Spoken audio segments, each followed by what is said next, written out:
Hey guys, I just wanted to continue along a topic today that I obviously love and is near and dear to my heart, and that is continuing to hear the voice of God, taking time to do scribing, getting downloads from Him.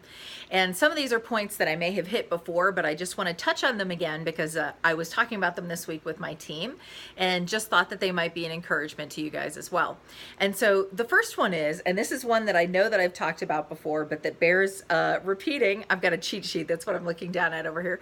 And that is that I think this is just managing your expectations, okay? So because He's God and He does the supernatural, I think sometimes we have this expectation that every time that we sit with Him that something major is going to happen.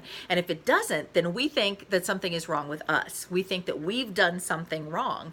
And in reality, like time with God, a lot of it is dry. I'm just being honest. Like it's like any other relationship. I mean, there are moments when I'm with my husband where we're just sitting in the car driving somewhere, or where we're talking about what he needs from the grocery store, and none of that is like that excitement that gives me like goosebumps and butterflies, but there are moments that I do get that with my husband. That's why I love him and I'm married to him, and so every relationship has its peaks and its valleys, and just knowing that that's part of the process and managing your own expectations to that really helps, because then in the moments where you're sitting there and you're praying or you're trying to talk to God and you feel like your voice is going no higher than the ceiling, that's okay.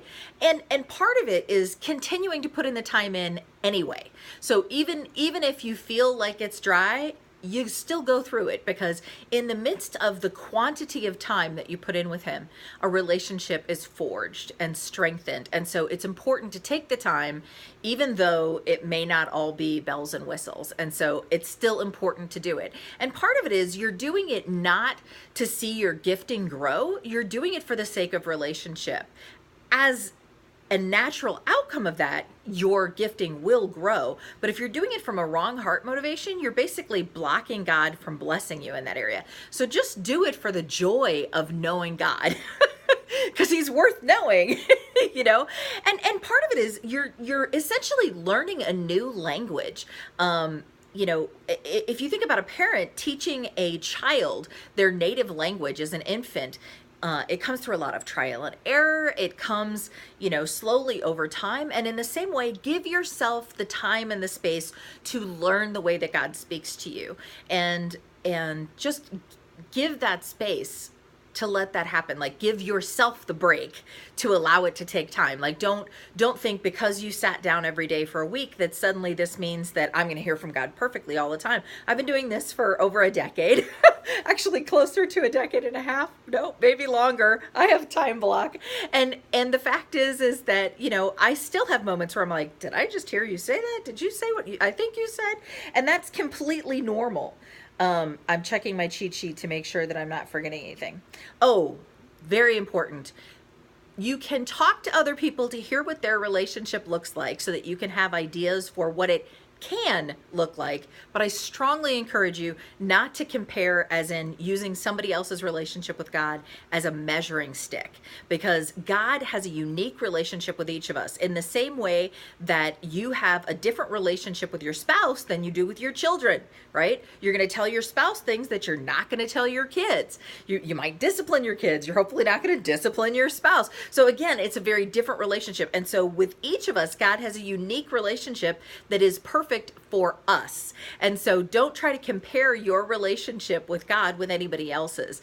And again, you could talk to other people about their relationship, but just use that as an encouragement of what it can look like. In the same way, don't use other people's, the method that God uses to speak to them, again, as a measuring stick for how He should speak to you. So for one person, He may give them big encounters and visions, and for somebody else, they may just get a sense of something when they're reading the Word. And neither one is better or worse. I think we have a tendency as humans to want to classify things and say, this is good and this is not as good, in the same way that people who are on stage and in front of people we see as being more important, when it's just they have a different role. Those people couldn't exist without the people behind the scenes. And so it's very important for there to be differences, and for there to be, everybody has to be individual, and that together we create this awesome picture that God is working on and developing through each of us. And so being okay with whatever our piece is and trusting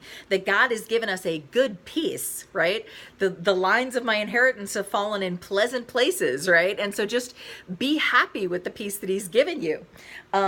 The other thing is finding a place of quiet to be able to create that space for him to talk to you. And again, I'm going to say everybody's place of quiet looks different. Okay. My husband is very athletic. He is constantly in motion. He's very kinetic. He remembers things through touch. And so for him, he hears God best when he's doing something. So when he's walking, so some mindless activity. So he could be walking and that's where he hears the Lord. If he tries to sit, he gets agitated, has all this restless motion. Whereas for me, I do best when I'm sitting and it's quiet. Even worship music can distract me in those moments. I love going to the prayer room, but that's not where I get my biggest downloads. Because there's songs going, and so I will immediately, my brain engages to the song. So again, we're each different, and embracing those differences and being okay with it. And again, it's okay to talk to other people. How do you do it? And get ideas for what you can try, but find your niche and be okay with that. And just know that that's how God's wired you, and he has made you good, right? You are fearfully and wonderfully made.